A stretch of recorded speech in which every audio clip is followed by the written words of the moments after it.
Mongoose Jake here with a different kind of video, but this is one I've been meaning to get around to once all of the new Buzby releases came out.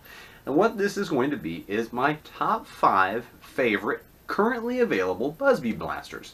Now this is not my overall, because that would include the Destiny and the Tyrant for sure, because those are, in my personal opinion, two of the best blasters that have ever been made. The Tyrant being the best Mega Blaster I think that's ever been on the market.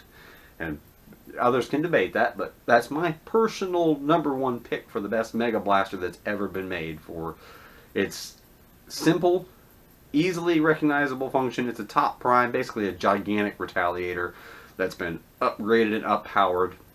And the fact that it came with a 12-round Mega magazine, which is very good capacity even to this day.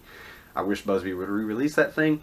Then, of course, the Destiny, which is my personal favorite blaster of all time, which basically took the Mag Strike and outdid it in every which way, shape, and form, including the new one that they just re-released. The Destiny did everything the Mag Strike did, but did it better and cheaper. Again, better and cheaper. So it's awesome. And brings a smile to my face every single time I pull the trigger on a Destiny and unload 20 shots within less than 2 seconds into somebody. It's just hilarious. But we're talking about currently available blasters. So that's including only the most recent releases over the past couple years that you can still find on current retail store shelves. And I'm going to start off with what is my personal favorite category. The first category is going to be the MagFed Springer Primary. Now, I'm holding both Thermal Hunter and Interceptor. The reason why I'm holding them both is they are identical blasters. These are both still available on the shelves of stores, and I actually get mine through Kmart, but the Thermal Hunter is also available through Target.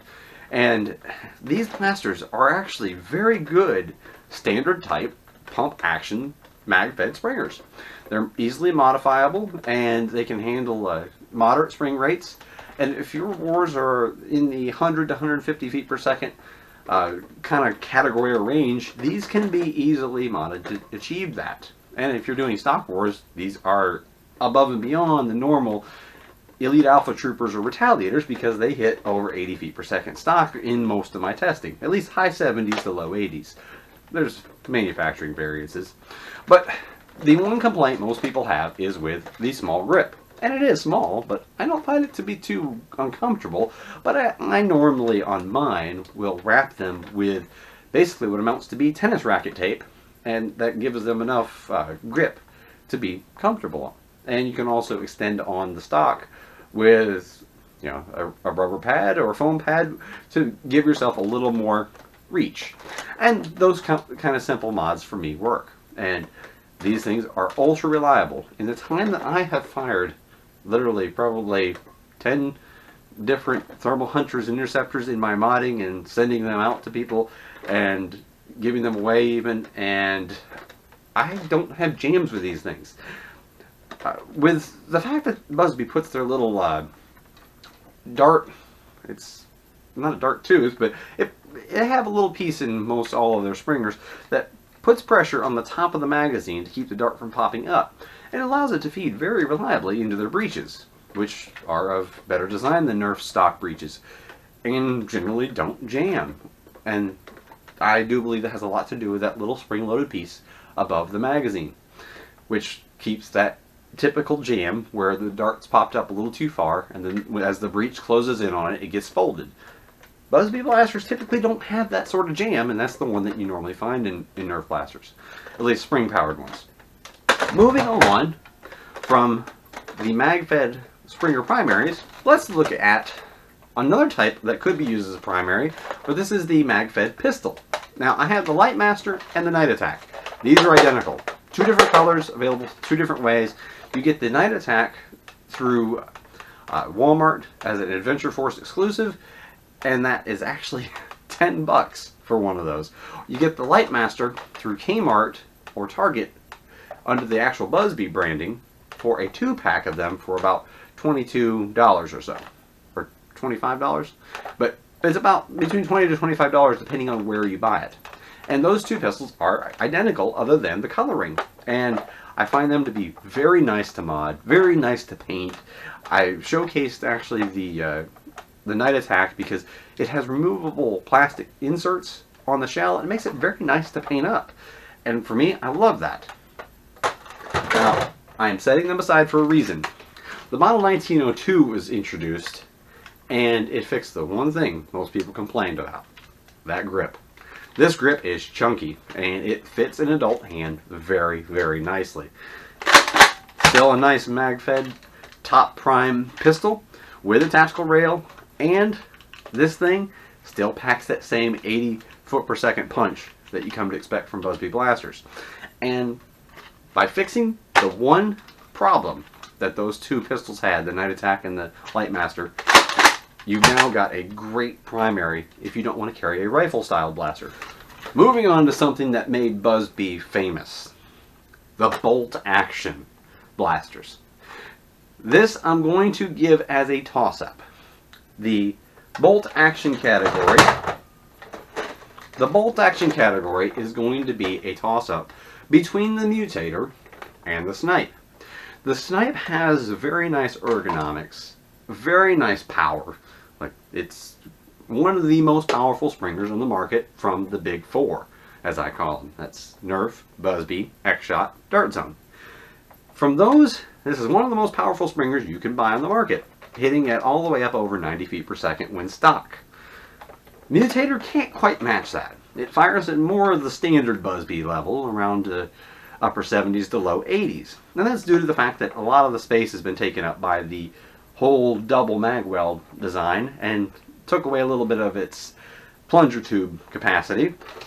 But you've got two options here for big, chunky, comfy bolt-action rifles that are adult-sized or big teen, and you got power in a traditional bolt-action single mag design, or you got the bolt-action dual mag, and there is a functional reason for this.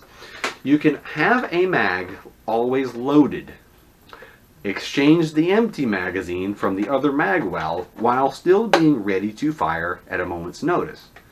And then as soon as you deplete that one, you switch to the one you just now put in that's full, pull this mag out, switch it again. You're never down. So there is actual functional reason to use the Mutator. It's not just a gimmick. And it still has higher power than a stock Nerf blaster. And I will get into modifying this one, because this thing is pretty cool. And I do want to see what I can do with it. But that's moving on from the bolt action. My favorite pistol, period, right now. I have a few favorites I like. I like the Nerf Chronos. I like the Nerf Hammershot. I actually really like the X-Shot Reflex as well. Those are all nice pistols. But if I'm just going to run a pistol only, and it's not as a backup, it's as my primary, Buzz Bee Zenith is the only one I'm going to go to. Because, for one, pump action is always a nice feature to have if you're using it as a primary blaster. Makes it harder to holster and makes it bulkier overall. But if you're using it as your primary, the Zenith is hard to beat. Big plunger tube, good amount of stock power, good amount of upgrade potential, and in a comfy form factor, which I actually think this grip is pretty good on it. And the foregrip is literally the best there is in anywhere that anybody makes. This foregrip, I would love for somebody to mold that and sell it separately so I could throw it on everything. Because that's the best foregrip on anything, anywhere. And I love that thing. But it's smooth, it's powerful, and it's not expensive. It's under $15.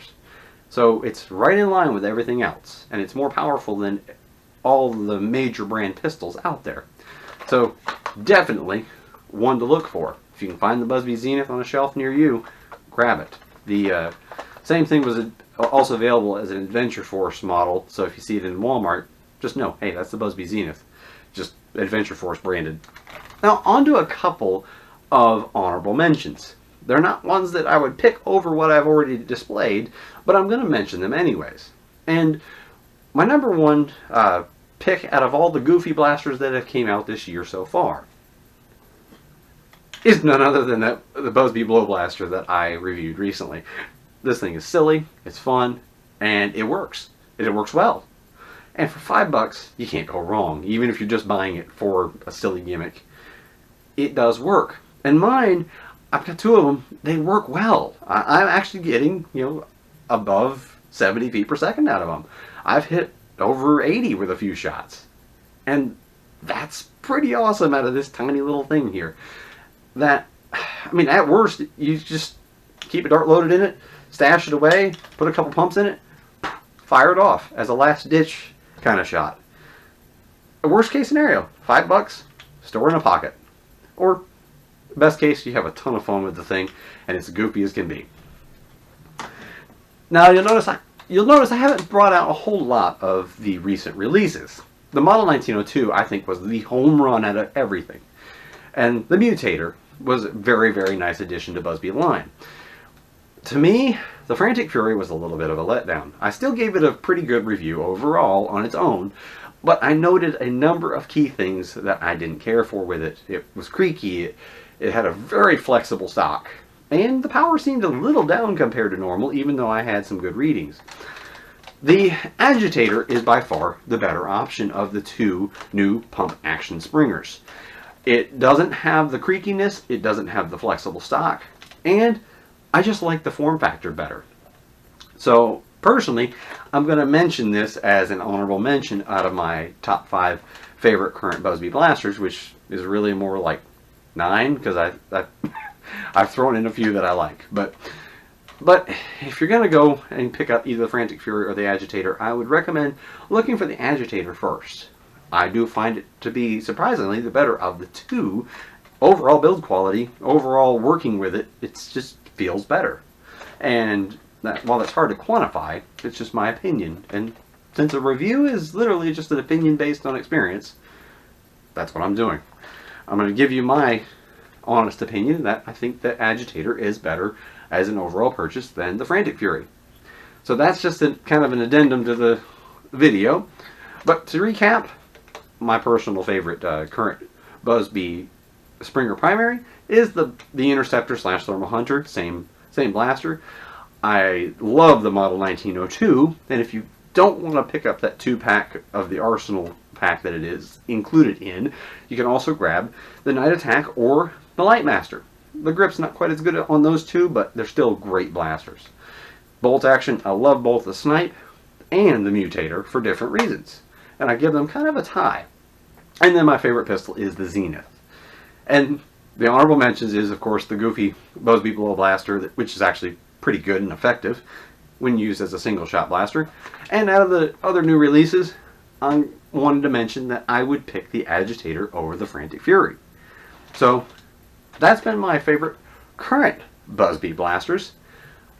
Let me know what you think of this in the comment section below. If you have anything that you find different from Buzz Bee and their current offerings, if you have something to add to the list, or if there's something you disagree with, let me know in the comment section below. If I've missed something that you like, again, I always read the comments, so leave them down there and I will check them. But this is Mongoose Jake saying thanks for watching.